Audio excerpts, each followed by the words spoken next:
Udah nyiapin 150.000 pertama buat beli iPhone 16, tapi ternyata iPhone 16 gagal masuk Indonesia.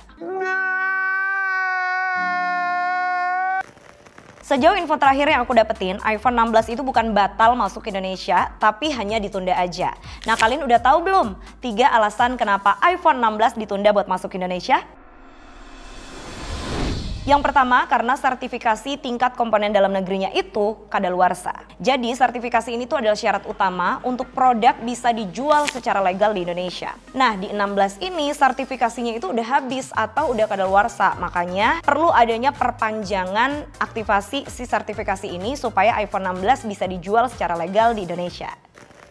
Oke, yang kedua ini sebenarnya masih relate banget sih sama poin yang pertama, yaitu kurangnya realisasi investasi Apple di Indonesia. Guys, kalian udah tahu belum kalau salah satu syarat buat perpanjang atau sertifikasi TKDN ini adalah investasi dari perusahaan asing di Indonesia. Nah, dalam kasusnya si Apple ini, kan mereka udah komitmen nih buat invest di Indonesia sebesar 1,71 triliun. Tapi sampai sekarang yang baru disetorin sama si Apple itu baru 1,48 triliun.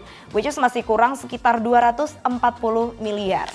Nah, Kementerian Perindustrian sampai saat ini masih nungguin realisasi investasi dari si Apple sebelum mereka memperpanjang proses sertifikasi TKDN buat produk iPhone 16 ini.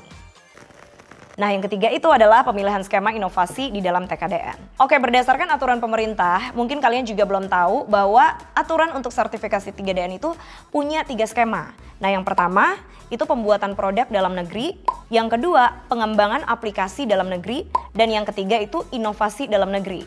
Nah, Apple sendiri memenuhi inovasi dalam negeri yang diharapkan untuk memenuhi syarat menciptakan produk teknologi dan pengembangan yang terkait di Indonesia.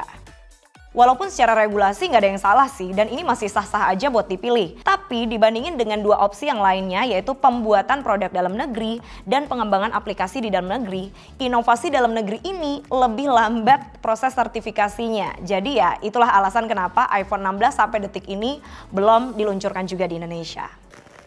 Jadi kesimpulannya, iPhone 16 belum diluncurkan ke Indonesia karena sertifikasi TKDN-nya belum diperpanjang atau masih dalam proses pengurusan sampai detik ini. Ya semoga deh cepet-cepet kelar supaya kalian yang pengen beli iPhone 16 segera terrealisasi. So, sekian dari aku. Semoga informasi kali ini bermanfaat buat kalian yang sedang mencari produk IT berkualitas. Kalian bisa dapetin di iOStore karena produknya udah pasti original dan harganya terjangkau. See you on the next video. Sampai jumpa lagi. Bye-bye.